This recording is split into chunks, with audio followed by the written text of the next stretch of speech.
Hoje o cinema de super-heróis se estabeleceu, é um gênero e domina boa parte das discussões na internet e na cultura pop. No começo dos anos 2000 não era bem assim. Depois de alguns fracassos nos anos 90, as adaptações de quadrinhos passaram por algumas provações, até que em 2008 a coisa começou a mudar de figura.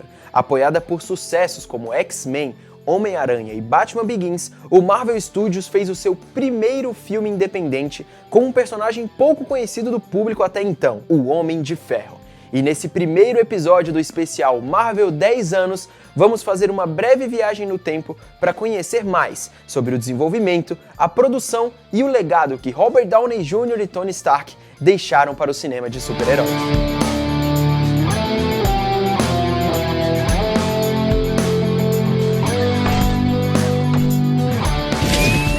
Passado tanto tempo do lançamento, muita gente ainda liga o primeiro Homem de Ferro à Disney, mas quem produziu o filme foi só o Marvel Studios, que teve a Paramount Pictures como distribuidora principal. A compra da Marvel pela Disney só ia acontecer quase um ano depois, em 2009, quando a empresa do Mickey desembolsou apenas 4 bilhões de dólares para ser a dona de uma parte dos Vingadores. Uma parte porque lá na década de 90, a Marvel tratou de vender vários personagens para estúdios como Sony, Fox, Universal e vários outros. A ideia de adaptar Homem de Ferro para o cinema já existia desde o início dos anos 90 e o Tom Cruise, inclusive, foi um dos cotados para viver o Tony Stark. Mas o projeto só saiu do papel mesmo quando os direitos do personagem voltaram para o Marvel Studios e a Via Arad decidiu chamar Jon Favreau para dirigir essa adaptação. Eles tinham trabalhado juntos em Demolidor, Arad como produtor e o Jon Favreau como ator. Mas a ideia era que o Homem de Ferro tivesse uma pegada diferente. Favreau queria um projeto com aspecto de filme independente. Because of the genre of the film and the fact that it's Marvel Studios' first film and it's not a big Hollywood studio, but it's really a big independent movie.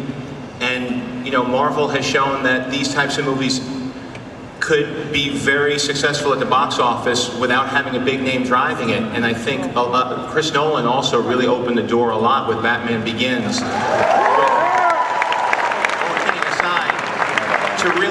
To have a filmmaker, be able to cast a movie as he would one of his independent films and show that if you make a good movie, the box office will be there. And so as a filmmaker, I was able to cast the movie as I would for a movie I'd love to see. Ouvindo hoje e olhando tudo que se transformou Homem de Ferro, parece que foi simples, mas não foi bem assim. Para conseguir isso, esse aspecto de filme independente e que não tivesse muitas amarras dos grandes estúdios, várias batalhas foram travadas nos bastidores. E por incrível que pareça, a primeira delas foi a escalação do protagonista. So who else knows about this? Nobody. Well, as always, there's a chance Pepper might know. I probably think, Pepper knows everything. Crazy. Okay. Done. Done. You're still Buckingham Palace. What do we got? What, I gotta break out the psyops? There it is. There's a smile. It's okay. Come on, it's okay, laugh. Hey! Hoje é muito difícil separar o Robert Downey Jr. do Tony Stark, mas antes de assumir esse papel, ele não era a escolha principal da Marvel. E é aí que a história fica mais engraçada, porque o motivo que fazia ele não ser a principal opção do estúdio era exatamente a mesma que o fez ser tão perfeito para esse papel. Apesar de super talentoso, o ator teve inúmeros problemas na vida pessoal. Ele se envolveu com drogas, foi manchete de escândalos em tabloides e nunca conseguia emplacar um papel que tirasse dele esse estigma de garoto problema. Robert Downey Jr.'s latest arrest was the last straw for the TV show Ally McBeal.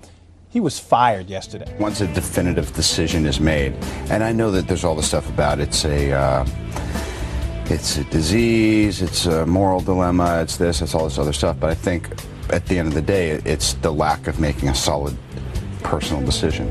And sometimes the stakes have to be so high that it's clear. E foi esse contexto que fez Jon Favreau insistir tanto para ter ele no papel principal. And I think by casting Robert Downey Jr. and, the comic book fans say, great, oh my God, that's perfectly Tony Stark. What's great for people who aren't fans is they see Robert, they bring a set of expectations to the movie based on who he is and what his whole history has been and his level of talent, his sense of humor, and they then then immediately understand what Tony Stark is about. Com o elenco escalado e quase tudo que ele queria em mãos, Jon Favreau ia ter que abrir mão do seu aspecto de filme independente na hora que fosse construir a armadura do Homem de Ferro. Tudo que a roupa faz, a genialidade por trás do Tony Stark e as grandes sequências de ação que um filme desse precisa, necessitavam de uma empresa renomada para criar os efeitos especiais. E as escolhidas foram simplesmente as companhias de Stan Winston e a Industrial Light and Magic, de George Lucas, o criador de Star Wars. Não tinha como dar muito errado. The journey you generally go through in the creation of a suit is you sit down with Stan Winston, his design team, our internal team, Favreau, the producers, and everyone starts with drawings and images, and you Photoshop and you get to sort of a 2D drawing, like a color drawing that you can hang up. That then gets moved to a modeling stage, to a 3D model, so you see a quick time of a model that turns. Then that goes to a clay maker, and then you see the first clay made of it, and it's something tangible now that you can touch and you can spin. It's exciting. This is when you really get a sense of the movie coming together, when you start to see this. The balance that you try to strike as a director, I think, is to mix up the visual effects with practical effects in a way where you start to forget where one begins and the other ends. In this film, the challenges were to sort of take a armor that he creates for himself and extend that in computer graphics in a way that you buy completely as being something that Robert Downey Jr. is wearing.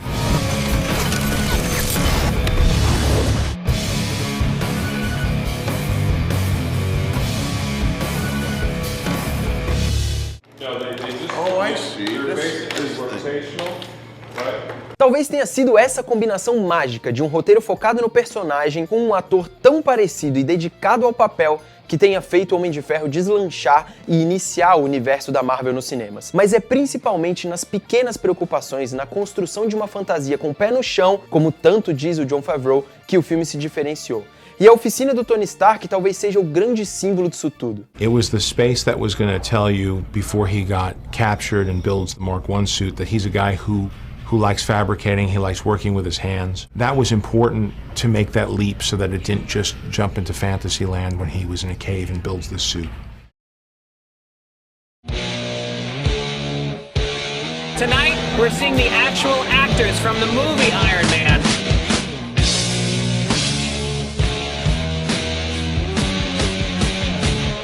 You're the greatest American actor living today. Is this a movie the Academy will take seriously and give you an Oscar for? Wow, you're really pushing it there, buddy.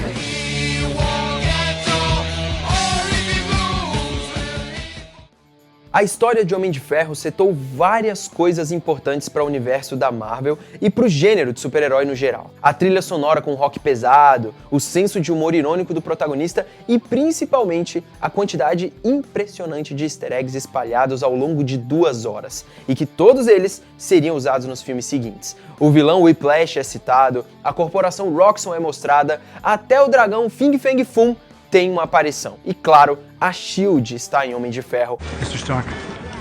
Yeah? Agent Coulson. Oh, yeah, the guy from the, Strategic Homeland Intervention Right, Enforcement and Logistics Division. God, you need a new name for that. Assim como o escudo do Capitão América. Ah, e tem uma coisa muito importante também. A última cena do filme, quando Tony Stark se revela como Homem de Ferro para o mundo. I am Iron Man.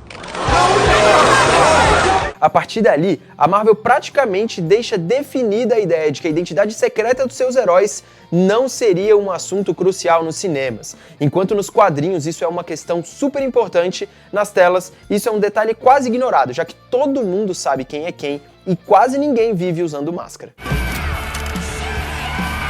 Assim como qualquer adaptação, o Homem de Ferro não agradou a todos, mas se a gente pudesse resumir, a recepção foi bem positiva. As mudanças na origem do Tony Stark acabaram moldando o personagem e tudo que Downey Jr. inventou se tornou parte do imaginário dos fãs. Aliás, muito do que a gente viu do personagem nas telas foi feito na base do improviso. A coletiva dele sentado e o discurso que o personagem faz no lançamento do míssil Jericho são bons exemplos disso. A bilheteria foi boa o suficiente para conseguir uma sequência e a recepção da crítica impulsionou o Marvel Studios a continuar a investir no gênero, que naquele mesmo ano mostraria mais um personagem nas telas e o começo dos Vingadores.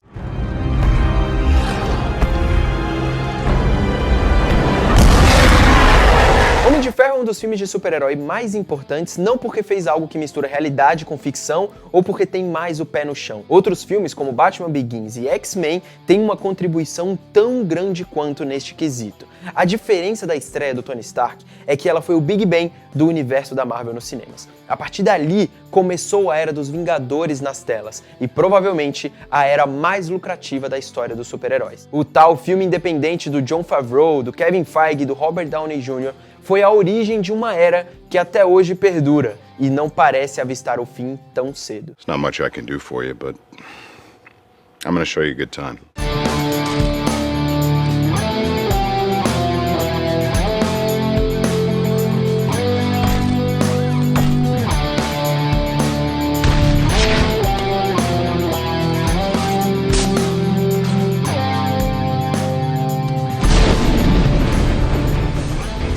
No próximo episódio do especial Marvel 10 anos, vamos falar sobre o incrível Hulk, segundo e último filme solo do gigante Esmeralda da Marvel, que teve uma história meio conturbada, mas que contribuiu em vários aspectos para o futuro do gênero dos super-heróis no cinema.